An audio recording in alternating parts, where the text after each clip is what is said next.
Halo anak-anak, apa kabar? Baik ya. Puji Tuhan, pada hari ini kita masih diberi kesempatan oleh Tuhan supaya kita dapat memuji Tuhan pada hari ini. Sebelumnya, mari kita berdoa. Tunduk kepala, lipat tangan, tutup mata.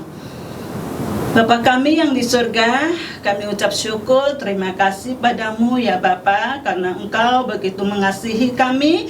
Saat ini kami bisa datang untuk memuji, memuliakan, serta kami mau mendengarkan firman-Mu. Dan kiranya jadikanlah kami anak-anak yang taat kepada firman-Mu dan menghormati orang tua kami. Ampunilah dosa-dosa kami ya Tuhan Yesus. Kami mohon Engkau tolong Lause yang akan mengajar kami. Dalam nama Tuhan Yesus kami mengucap syukur. Amin. Nah, mari kita nyanyi memuji Tuhan, Dia harus semakin bertambah. Nyanyi 2 kali ya.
Gembira.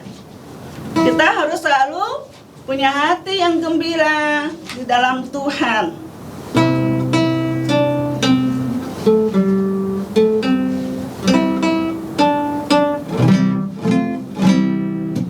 Hati yang gembira adalah obat, seperti obat. Hati yang senang, tapi semangatnya patah, keringkan tulang. Hati yang gembira, Tuhan senang. Hati yang gembira adalah obat, seperti obat. Hati yang senang, tapi semangatnya patah, keringkan tulang. Hati yang gembira, Tuhan senang. Iya. Sebentar lagi kita mau dengarkan firman Tuhan. Kita akan siapkan hati kita. Anak-anak semua harus duduk diam dan mendengarkan firman Tuhan. Tapi sebelumnya mari kita nyanyi lagi satu lagu, yaitu Yesus mengetuk pintu hati kita.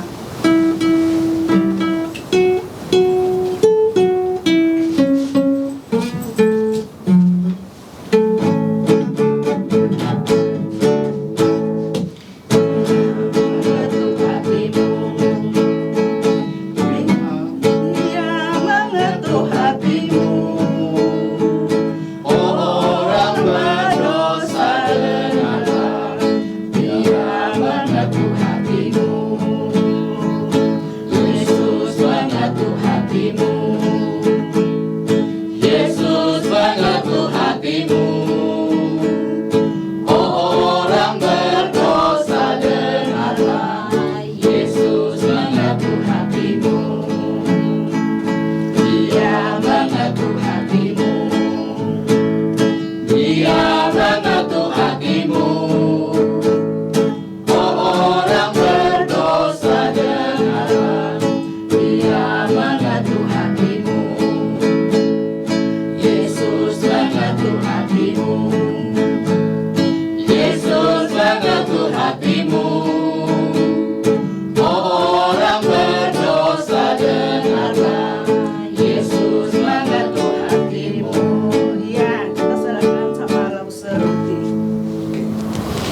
Oke anak-anak, kita jumpa lagi pada kesempatan ini.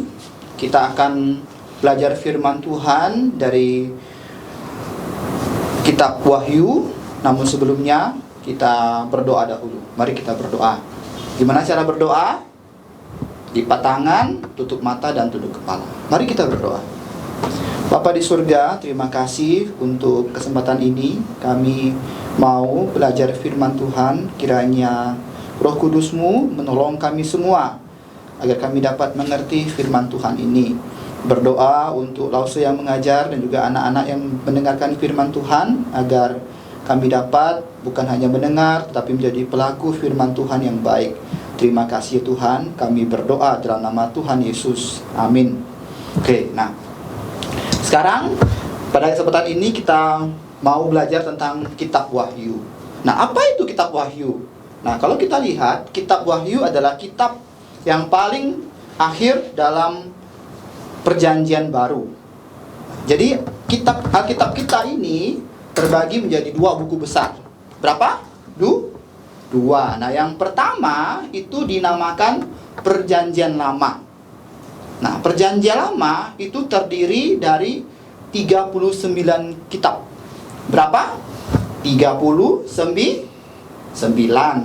Jadi kitab Perjanjian Lama itu dimulai dari kitab Kejadian dan juga sampai kepada kitab Malaki. Ada berapa? 39 kitab. Nah, yang buku besar yang kedua yaitu kitab Perjanjian Baru. Ada berapa?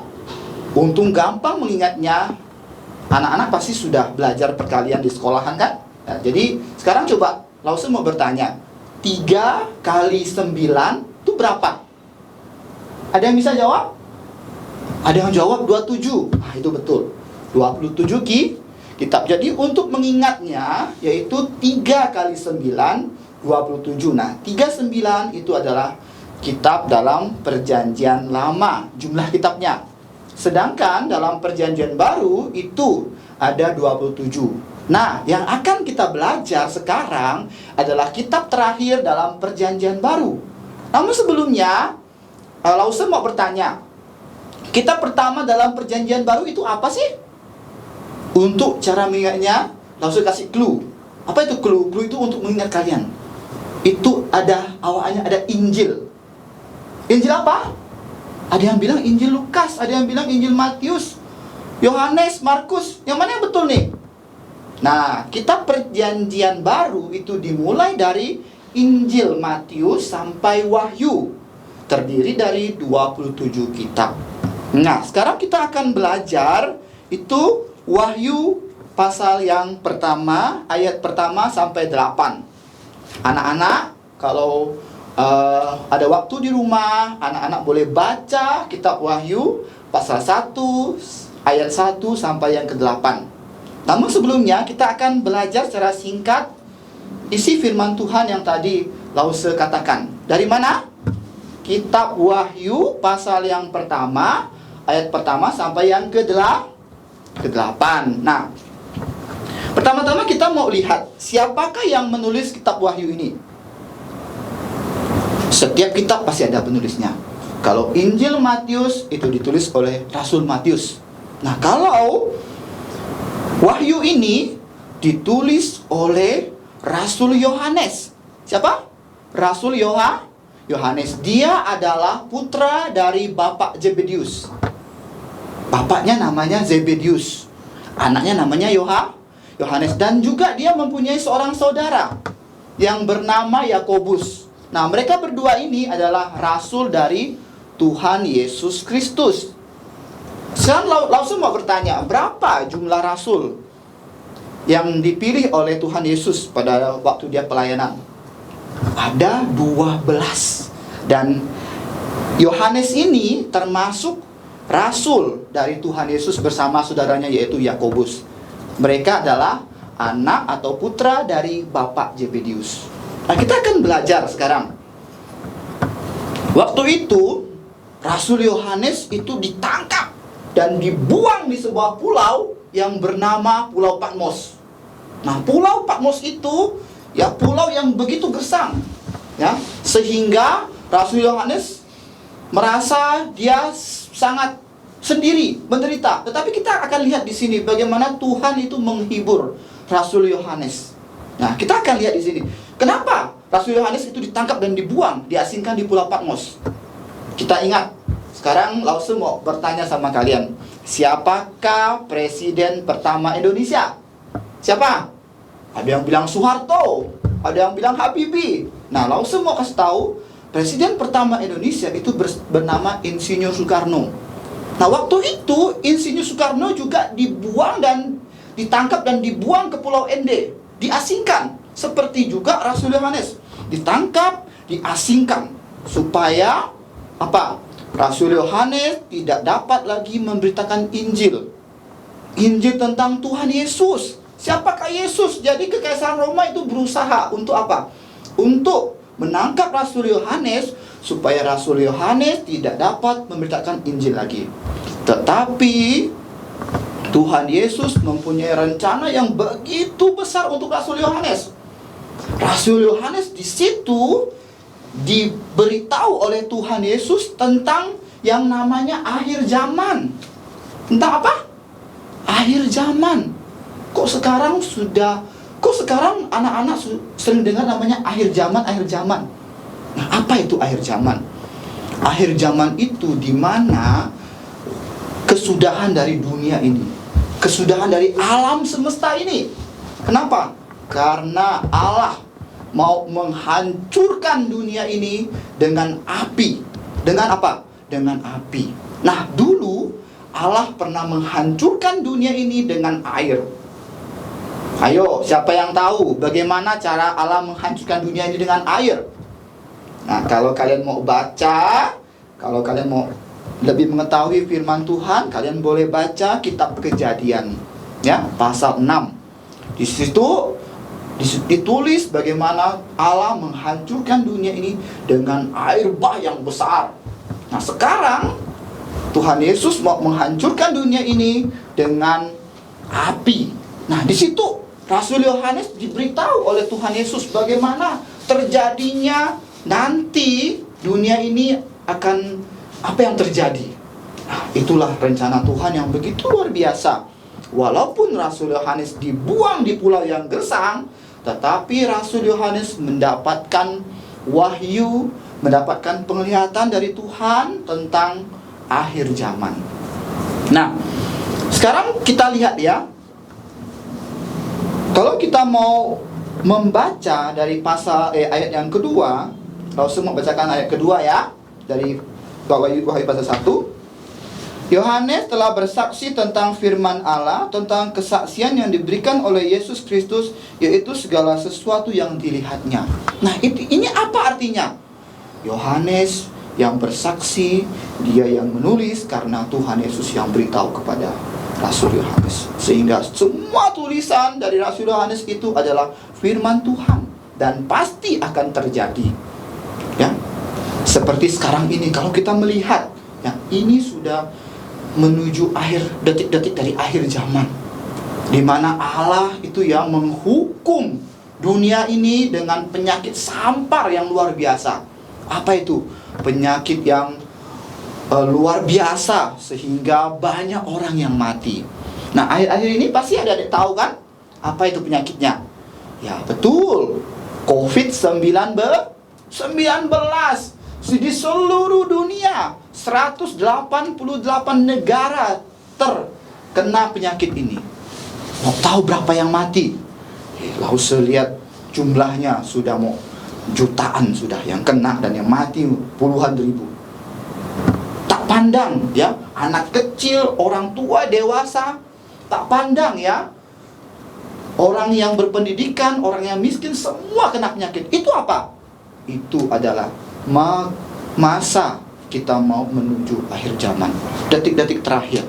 Nah, sekarang anak-anak, bagaimana sebagai anak-anak Tuhan, sebagai orang yang percaya Yesus, agar kita dapat menghadapi situasi yang seperti ini?